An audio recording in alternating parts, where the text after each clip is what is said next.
মাছের মাথা অনেকেই অনেক রকম করে তো রান্না করেছেন, একবার হলো আমি যেভাবে রান্না করছি এইভাবে রান্না করে দেখতে পারেন।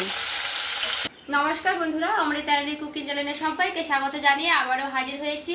তো যে সকল বন্ধুরা ইউটিউব চ্যানেল থেকে দেখছেন তারা প্লিজ চ্যানেলটাকে সাবস্ক্রাইব করে আমার পাশে থাকবেন, আর যারা ফেসবুক থেকে দেখছেন তারা পেজটাকে ফলো করে রাখবেন, আর স্কিপ না করে পুরো রেসিপিটি দেখবেন। আশা করছি খুবই ভালো লাগবে। তো চলুন রেসিপিটি শেয়ার করা যাক। এখানে দেখুন বন্ধুরা, নিয়ে নিয়েছি কাতলা মাছের মাথা, আর মাথাটা দেখুন খুবই বড় ছিল, তার জন্য কিন্তু মাছের মাথাটা আমি কেটে নিয়ে চলে এসেছি বাজার থেকে, একেবারে কিন্তু টাটকা ছিল। তো এই মাছের মাথাটা আমি খুব ভালো মতো করে পরিষ্কার করে ধুয়ে নিচ্ছি, তারপরে ফিরে আসছি। এখানে দেখুন বন্ধুরা, আমি মাথাটাকে খুব সুন্দর করে ধুয়ে নিয়েছি, আর এখানে আমি এক চাল লেবু নিয়েছি। এরপর লেবুটা আমি দিয়ে দিচ্ছি এইভাবে চিপে। তো মাথাতে একটু লেবু দেওয়ার চেষ্টা করবেন, এতে করে যে একটা গন্ধ করে, যে কোনো মাছ কাতলা হোক বা রুই হোক সেই গন্ধটা করে না। তো এইভাবে আমি একটু কষলে নিলাম লেবুটা দিয়ে। তো লেবুটা এইভাবে দিয়ে কষলে নিয়ে একবার আমি ধুয়ে নেব জলে ধুয়ে নিয়ে চলে এলাম। এরপরে দিয়ে দিচ্ছি লবণ, এরপরে দিয়ে দিব হলুদের গুঁড়া। এরপরে লবণ আর হলুদটাকে দিয়ে খুব সুন্দর করে মাছের মাথাগুলোকে এইভাবে মাখিয়ে নেব। সুন্দর করে কিন্তু মাখিয়ে নিয়েছি। দেখুন এখানে আমি কড়াই বসিয়ে নিয়েছি, কড়াই দিয়ে দিচ্ছি তেল। তেলটা একটু বেশি করেই দিতে হবে। এরপরে দেখুন তেলটা খুব ভালো মতো করে গরম করে নিয়েছি। তো কড়াই গায়ে এইভাবে আমি একটু লাগিয়ে নিলাম। এরপরে মাছের মাথাগুলো এইভাবে আমি দিয়ে দিচ্ছি, ভেজে নেব।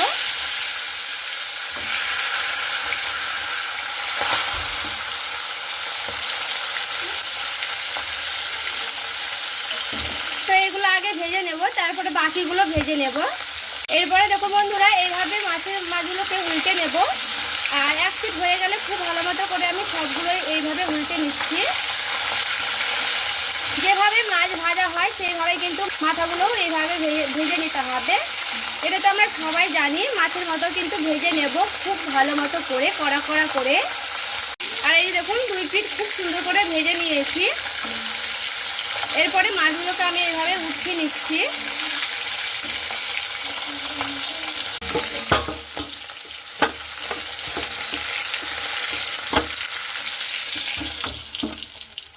এরপরে বাকি যে মাছের মাথাগুলো আছে সেইভাবে সেম ভাবে আমি ভেজে নেব।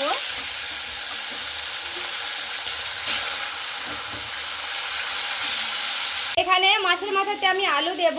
তো আলুটা কিভাবে কাটছি, কেমন সাইজ করে, সেটা একবার দেখে নিন। তো আমি কিন্তু এখানে দুটো আলু দেব। তো আপনারা আলুর ভাগটা নিজেদের পছন্দ মতো নিয়ে নেবেন।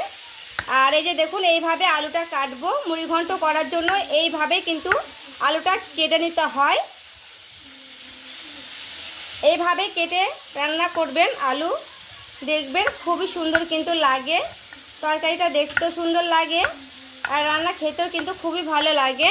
এরপরে দেখুন ওই মাছগুলো কিন্তু আমি উঠিয়ে নিয়েছি, মাছের মাথাগুলো। এরপরে দিয়ে দিচ্ছি তেল। তো যে আলুগুলো কেটে নিয়েছি সেই আলু কেটে রাখাগুলো দিয়ে দিচ্ছি।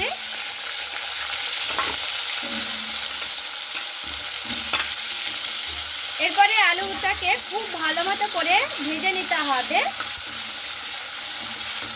আর এখানে দেখুন দুটো পেঁয়াজ নিয়েছি, পেঁয়াজের খোসাটা আমি ছাড়িয়ে নিয়েছি। এরপর পেঁয়াজটাও আমি ছোট ছোট এইভাবে কেটে নিচ্ছি। এইভাবে কেটে নেব পেঁয়াজগুলোকে।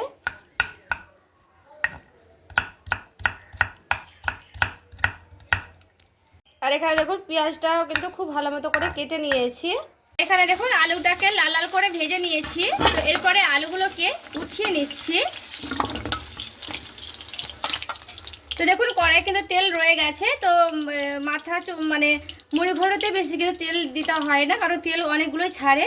তো এখানে দেখুন দিয়ে দিচ্ছি গোটা দারচিনি, একটা গোটা এলাচ। এরপর দিয়ে দিচ্ছি সে পেঁয়াজ কেটে রাখাগুলো।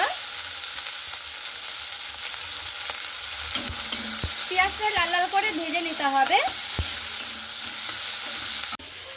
এরপরে আমি একটা মশলা রেডি করে নেব। তো নিয়ে নিয়েছি মিক্সিং বোল। এতে আমি দিয়ে দিচ্ছি কটা আদা টুকরো, সামান্য করে মশলা করব, বেশি মশলা করব না। আর দিয়ে দিচ্ছি 4টের মতো কাঁচা লঙ্কা পাকা পাকাগুলো। আর দিয়ে দিচ্ছি এই যে রসুন দেব, কটা পোয়া দিয়েছি।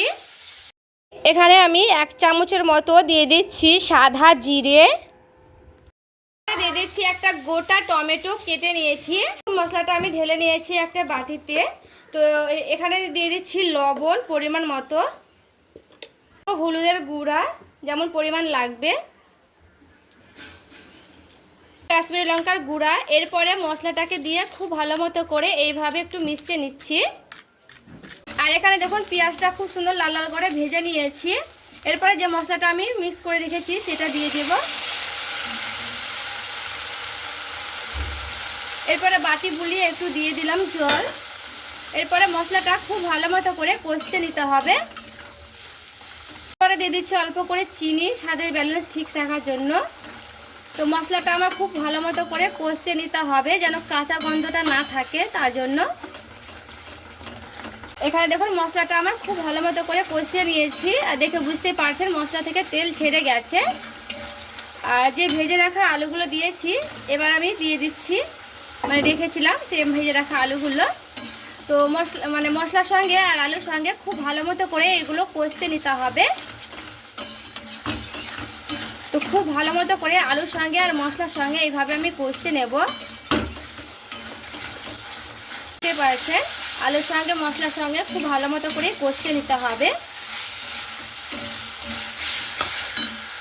এরপরে সে ভেজে রাখা মাছের মাথাগুলো দিয়ে দিচ্ছি।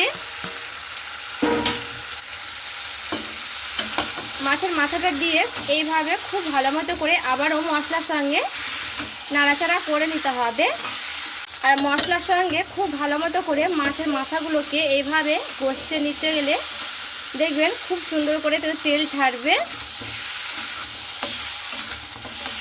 আর এখানে আমি দেখুন ফেটিয়ে রেখেছিলাম টক দই, সেই টক দইটা দিয়ে দিচ্ছি। মশলাটাও দিলে হবে, আর আমি কিন্তু একটু পরেই দিলাম টক দইটা, কারণ যেন টকে দিয়েছি সেটা যেন স্বাদ থাকে তার জন্য। তো টক দইটা দিয়ে এইভাবে একটু ভালো মতো করে আবারও নাড়াচাড়া করে নিচ্ছি। আর টক দইটা দেওয়ার কারণে দেখবেন মাছের মাথাটা যে খেতে আরও সুন্দর লাগবে, মুড়ি ঘন্টটা আরও সুন্দর একটা সেন্ট আসবে আর খেতেও দারুণ লাগবে। এইভাবে কিন্তু আমি গ্যাসের আঁচটা কমিয়ে দিয়েছি। আর গ্যাসের আঁচটা কমিয়ে দিয়ে হবে ঢাকা। এরপর আমি ঢাকাটা উঠিয়ে নিলাম। ঢাকা উঠিয়ে প্রায় একবার মতন নেড়ে নিয়েছিলাম। তো আবারও আমি ঢাকাটা উঠিয়ে এরপরে খুব ভালো মতো করে একটু নাড়াচাড়া করে নিচ্ছি। এটা যত ভালো কষানো হবে তত কিন্তু টেস্টি লাগবে। এটা প্রায় 4-5 বার কিন্তু খুব সুন্দর করে নাড়াচাড়া করে নিতে হবে। তো আমি আবারও অফ ক্যামেরায় প্রায় 2-3 বার একটু নাড়াচাড়া করে নিচ্ছি, তারপরে ফিরে আসছি। এখানে দেখুন খুব ভালো মতো করে আমার কষানো হয়ে গেছে। আর খুব ভালো মতো করে কিন্তু কষে নিতে হবে যেন কাঁচা গন্ধটা না থাকে। এরপরে আমি দিয়ে দিচ্ছি জল। এটা দিয়ে একটু খুব ভালো মতো করে একটু নাড়াচাড়া করে নিলাম। এখানে আমার আলুগুলো খুব ভালো মতো করে সেদ্ধ করতে হবে, তার জন্য কিন্তু একটু জলটা বেশিই দিলাম। তো খুব ভালো মতো করে ফুটিয়ে নেব টকবক করে, তারপরে ফিরে আসছি। আর আলুগুলো কিন্তু খুব ভালো মতো করে সেদ্ধ করে নিতে হবে। যে জিনিসটা আমি মেশাবো সেটা নিয়েছি কয়টা মগজ দানা নিয়েছি অল্প কটা।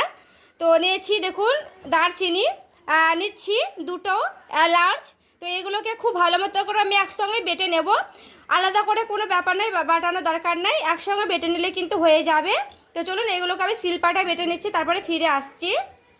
তো শিলপাটায় খুব সুন্দর করে মিহি পেস্ট করে নিয়ে চলে এলাম। আর এই যে দেখুন বন্ধুরা খুব ভালো মতো করে ফুটিয়ে নিয়েছি। আমি দিয়ে দিচ্ছি সে মগজ বাটাটা আর গরম মশলা বেটে নিয়েছিলাম সেইটা। পরে খুব ভালো মতো করে একটু আবারও নাড়াচাড়া করে নিচ্ছি। 1 মিনিটের মতো একটু ফুটিয়ে নেব, তারপরে নামিয়ে নিচ্ছি, তারপরে আবারও ফিরে আসছি। আর এই যে দেখুন বন্ধুরা নামিয়ে নিয়ে চলে এসেছি। আর দেখতে দেখুন কতটা লোভনীয় হয়েছে। এটা আমি নামিয়ে নিয়ে চলে এলাম। মুড়ি ঘন্ট তো অনেক রকম করেই খাওয়া হয়েছে, একবার হলো এইভাবে খেয়ে দেখতে পারেন, খেতে দারুণ লাগে। তো দেখুন কতটা সুন্দর লাগছে দেখতে। তো আজকের এই রেসিপি ভালো লেগে থাকলে প্লিজ একটি লাইক করবেন আর চ্যানেলটাকে সাবস্ক্রাইব করে আমার পাশেই থাকবেন। তো দেখা হচ্ছে আরও একটি রেসিপির সঙ্গে। সবাই ভালো থাকবেন, সুস্থ থাকবেন।